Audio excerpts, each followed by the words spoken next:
الحمد لله ذي الجلال والإكرام وأصلي وأسلم على صاحب التكريم والإنعام محمد وعلى آله وأصحابه ذوي الهدى والسلام أما بعد. صدر محترم اور حاضرین جلسہ، سب سے پہلے میں حدیث سلام پیش کروں گی. السلام علیکم ورحمۃ اللہ وبرکاتہ.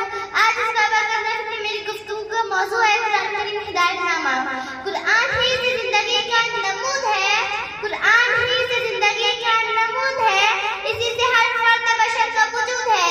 قرآن ہی سے آتی ہے دل میں تازگی، قرآن ہی سے آتی ہے دل میں تازگی، اسی سے ہوتی ہے رب کی ناراضگی. قرآن کریم سیکھنے والوں، قرآن کریم کتاب اللہ کہلاتا ہے. تو دوسری فرشتے حضرت جبرائیل علیہ السلام قرآن کریم لے کر اللہ کے حکم سے پیغمبر اسلام حضرت محمد صلی اللہ علیہ وسلم پر اترتے تھے.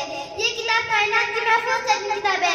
آج تک اس کا ایک بھی نقطہ، ایک بھی زبر سے پیش نہیں بدلا اور نہ قیامت تک بدلے گا. توریت بدلی، انجیل بدلی، زبور بدلی، سابقاً تمام کتابیں بدلی، لیکن آج تک نہیں بدلا تو قرآن نہیں بدلا اور نہ قیامت تک بدلے گا. محترم حضرات، قرآن کریم پوری انسانیت کے ہدایت نامہ بن کر آیا ہے. قرآن کریم اللہ کا خالص کے بندوں کا نام آیا ہے. قرآن کریم اللہ سے ہم کلامی کا بہترین ذریعہ بن کر آیا ہے. قرآن کریم دنیا کی محفوظ ترین کتاب ہے. قرآن کریم دنیا کی صحیح ترین